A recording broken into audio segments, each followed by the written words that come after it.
मैं 15 मिनट बाद उठ जाऊंगा, आप प्लीज जाइए, मुझे डिस्टर्ब मत कीजिए। इतना कहकर रौनक रजाई ढककर फिर से सो जाता है। तू वैसे नहीं मानेगा, रुक मैं अभी पानी लेकर आता हूँ। बस फिर क्या था, इतना कहकर वो भागते हुए बाथरूम में जाते हैं और पानी की एक बड़ी सी बाल्टी लाकर रौनक के ऊपर फेंक देते हैं। पानी पड़ते ही रौनक झट से उठ जाता है। ये आपने क्या किया पापा?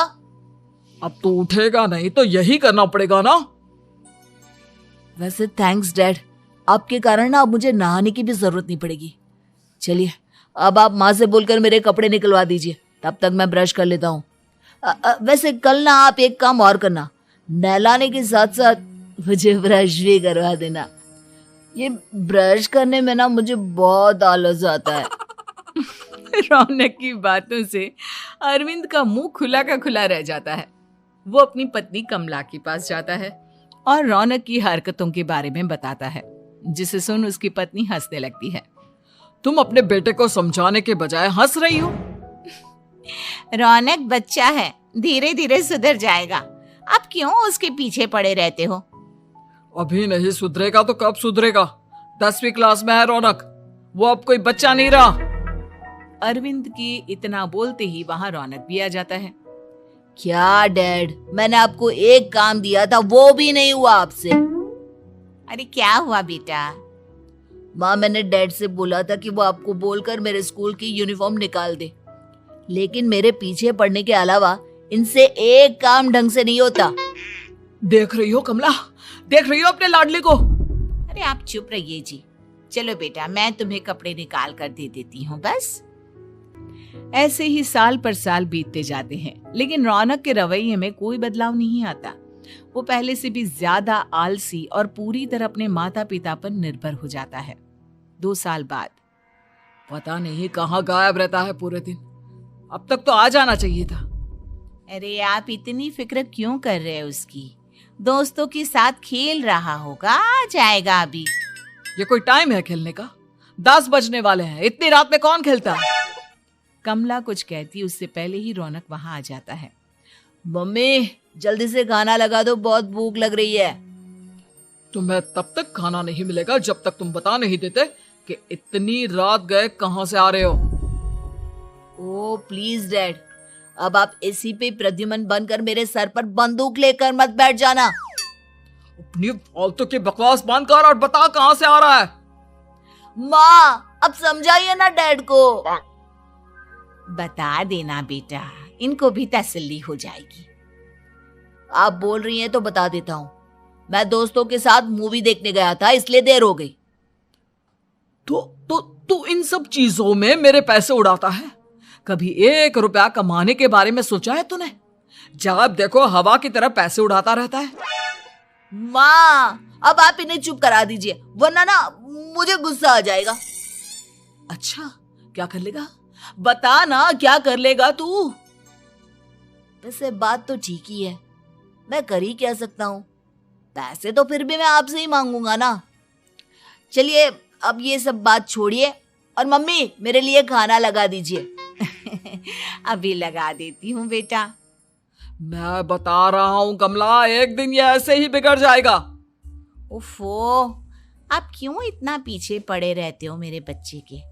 बात की बाद में देखेंगे, अभी आप शांति से उसे खाना खाने देंगे।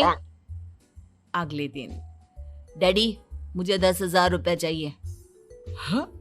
अब इतने पैसे क्यों चाहिए तुझे? डैड अब बिना सवाल किए कभी पैसे नहीं दे सकते क्या?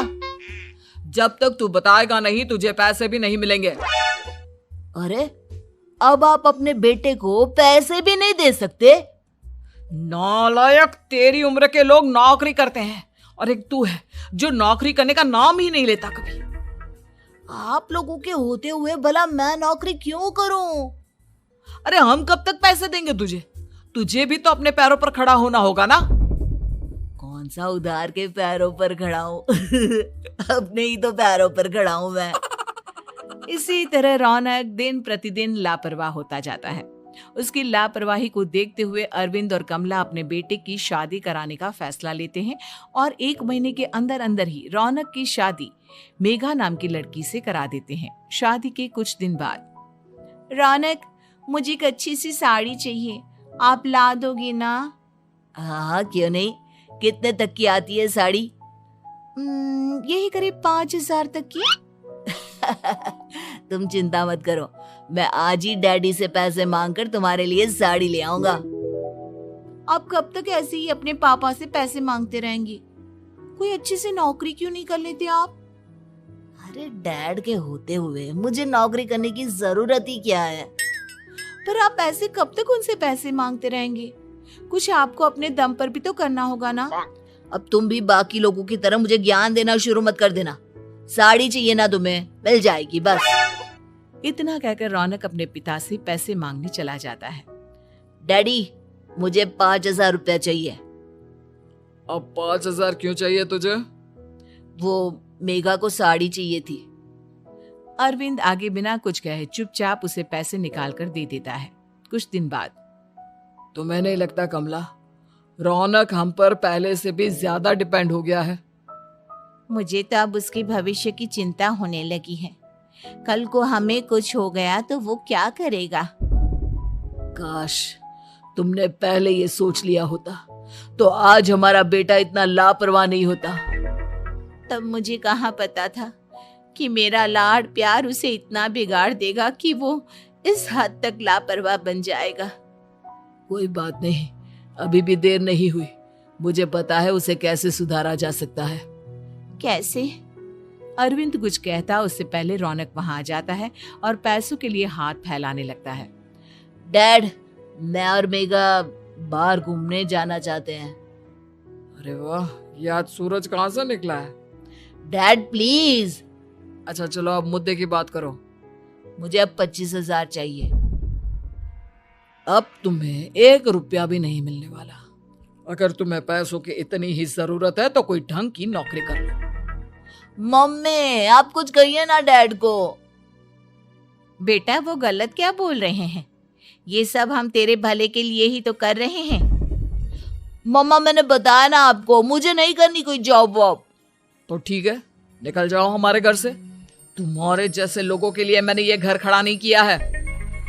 जितना ये घर आपका है ना, उतना ही मेरा भी है। मैं कहीं नहीं जाने वाला। जाना तो पड़ेगा ही तुझे, क्योंकि अब मैं तेरा कोई भी खर्चा नहीं उठाने वाला। ठीक है, मत उठाइए मेरा खर्चा, मैं अपने दम पर भी जी सकता हूँ। तो बेशर्मों की तरह अब तक यहाँ क्यों खड़ा है? अपना सामान ले और निकल जाए यहाँ से। रौनक पैर पटकते हुए वहां से चला जाता है। घर से निकालना जरूरी है क्या उसे? बिना पैसों के कौन रखेगा उसे किराए पर? अगर उसका भविष्य सुधारना है तो हमें अपने दिल पर पत्थर रखकर ये कदम उठाना ही होगा। दोनों बात कर रहे होते हैं कि रौनक अपनी पत्नी के साथ एक बड़ा सा बैग लेकर घर से निकल जाता है, लेकिन घर से बाहर उसे कोई भी मुफ्त में अपने घर किराए पर नहीं रखता। अंत में थक हार कर वो फिर से अपने घर चला जाता है। क्या हुआ? थोड़ी देर पहले तो दहाड़ते हुए घर से निकला था, अब क्या हुआ? नहीं रखा ना किसी ने तुझे किराए पर? डैड प्लीज, मैं कुछ दिनों में कोई अच्छी सी नौकरी शुरू कर दूंगा। आप तब तक तो हमें रख लीजिए प्लीज। सुबह से रात हो चुकी है लेकिन कोई हमें रखने को राजी नहीं है। अब आप ही बताइए, इतनी रात को मैं मेघा को लेकर कहाँ जाऊंगा? ठीक है ठीक है, बहू की वजह से मैं तुझे घर पर रख रहा हूँ, लेकिन तू इस घर में एक बेटे की नहीं बल्कि एक किराएदार की हैसियत से रहेगा। 3 महीने है तेरे पास। इन 3 महीनों के अंदर अंदर मुझे तेरी पहली तनख्वाह हाथ में चाहिए, समझ गया? पक्का डैड, इन 3 महीनों के अंदर अंदर तो कोई बढ़िया सी नौकरी ढूंढ ही लूंगा मैं। ऐसे ही धीरे धीरे समय बीतने लगता है और अरविंद के दिए 3 महीनों में से 2 महीने बीत चुके होते हैं।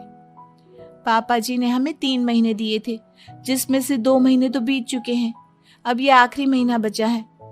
अरे तुम चिंता मत करो, आज मेरा ना 2 जगह इंटरव्यू है, दोनों में से कहीं ना कहीं तो जॉब लग ही जाएगी। अच्छा, all the best. Raunak interview के लिए निकल जाता है, जिसके बाद शाम में रौनक घर आता है। कैसा गया इंटरव्यू? आपकी नौकरी लगी या नहीं? अरे पहले सांस तो ले लेने दो अच्छे से। बताइए ना, मुझसे तो जरा भी इंतजार नहीं हो रहा है। वो दरअसल बात यह है कि मेरी नौकरी तो लग चुकी है लेकिन पैसे बहुत कम है। कितने पैसे हैं? 15,000। इतने में अरविंद और कमला मिठाई का डिब्बा लेकर आ जाते हैं। बधाई हो बेटा। हम जानते थे तेरी जॉब जरूर लगेगी। लेकिन मेरी सैलरी बहुत कम है मम्मा। कम है तो क्या हुआ, धीरे धीरे बढ़ जाएगी। हाँ बेटा, हम तो बस चाहते थे कि तू अपने पैरों पर खड़ा हो जाए। मतलब अब आप मुझे घर से नहीं निकालेंगे? नहीं, ये सब हमने तुझे जिम्मेदार इंसान बनाने के लिए किया था। Thank you mummy papa. अगर आप दोनों ऐसा नहीं करते तो मुझे कभी अपनी जिम्मेदारियों का एहसास तक नहीं होता।